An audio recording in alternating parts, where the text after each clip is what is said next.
साहब का एक जो उन्होंने पुस्तक लिखा है उसके बारे में एक कार्यक्रम था यशवंतराव चौहान प्रतिष्ठान में। वो कार्यक्रम में मेरे ख्याल से गिरीश कुबेर जी और अपने राजीव खांडेकर जी ऐसे अन्य लोगों ने भी अपने अपने विचार सबके सामने रखे और फिर बाद में लास्ट में पवार साहब उनका खुद का जो कहना है उसके बारे में इसके लिए वो बोलने के लिए उठे। तो बोलते बोलते हमें किसी को पता भी नहीं था।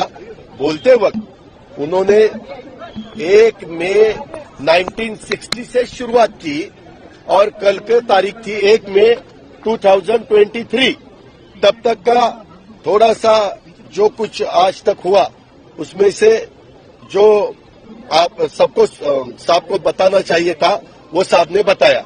हमें भी थोड़ा सा लगा कि साहब ने 1 मई 1960 से शुरुआत करके 1 मई 2023 तक क्यों आए साहब। लेकिन बाद में पता चला ये सब बताते वक्त साहब ने बोला कि मेरा एज अभी 83 हुआ है, कहीं ना कहीं रुकना चाहिए, इसीलिए पार्टी का जो जिम्मेवारी है प्रेसिडेंटशिप की वो मैं उसका इस्तीफा दे रहा हूं। और उन्होंने एक कमेटी डिक्लेयर की और वो कमेटी ने बैठकर साहब के बाद उस जगह किसको बिठाना है उसके बारे में चर्चा करनी चाहिए, ऐसे पवार साहब ने बताया।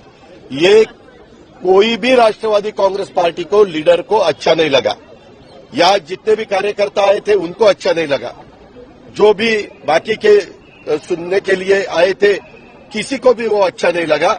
और कोई रोने लगा, कोई अपना मन की बात वहां कह नहीं सका, ऐसा सब हुआ। वो सब साहब देख रहे थे, साहब ने सब देखा। उसके बाद पवार साहब घर पे चले गए सिल्वर ओक पे और वहां जाने के बाद हम कुछ लोग ऊपर बैठे थे। ऊपर बैठने के बाद 4 साढ़े 4 बजे हम भी वापिस सिल्वर ओक चले गए। वहां भी 15-20 लीडर लोग बैठे थे और सबने साहब को बताया कि साहब कार्यकर्ता बहुत नाराज हुआ है, कार्यकर्ता को कहना है कि आप प्रेसिडेंट रहो और एक्टिंग प्रेसिडेंट किसी को बनाओ, यानी कार्याध्यक्ष बनाओ और वो काम करेंगे, आप उसको आशीर्वाद देंगे, पार्टी का भी काम चलेगा। साहब ने उसके बारे में सबका सुनने के बाद उन्होंने बताया कि अभी आप भुजबल साहब, मैं भुजबल साहब और रोहित पवार उसको बताया कि आप तीनों वहां जाओ, सुप्रिया के साथ बात करो और मेरा जो मैसेज है वो सब कार्यकर्ताओं को दो कि आप यहां से जो बैठे वहां से अपने अपने घर चले जाओ।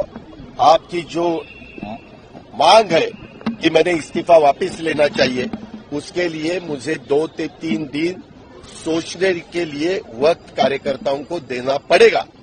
कार्यकर्ताओं ने मेरा सुनना चाहिए और ये यहाँ से कार्यकर्ता उठ के अपने अपने घर जाए, वहां घर जाके खाना खाए, नाश्ता करे। जो भी उन्होंने आज सुबह तक कुछ नहीं किया वो उसको उनकी तबीयत के लिए भी वो ठीक नहीं है, इसीलिए उन्होंने वैसा हमें बताया है और वैसा आह्वान हमने सबको किया है। और उन्होंने एक बताया, अगर ये मेरा मैसेज देने के बाद कार्यकर्ता अगर नहीं उठे तो मैं उनका सुनने वाला नहीं हूं।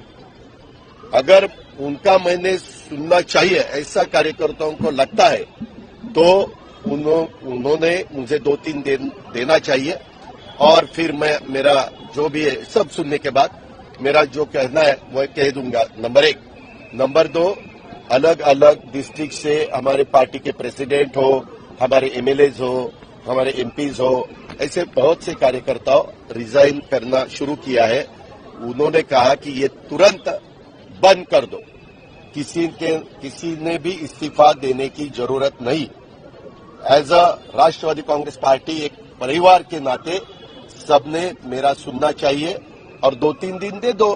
मैंने भी सबके सामने ये रखते हुए मैंने खुद ने 7-8 दिन सोचा और सोचने के बाद मैंने वो मेरी मन की बात लोगों के सामने, कार्यकर्ताओं के सामने रखी है। इसीलिए ऐसा रिएक्शन आएगा ऐसा मुझे लगा नहीं, लेकिन अभी वो सब मैंने देखा है, इसीलिए 2-3 दिन लेकिन रुकना चाहिए, उनको फुर्सत देनी चाहिए, उनको वक्त देना चाहिए। उसके बाद वो सबका सुनकर ठीक तरह से डिसीजन देंगे। कार्याध्यक्षाबाबत काही प्रपोजल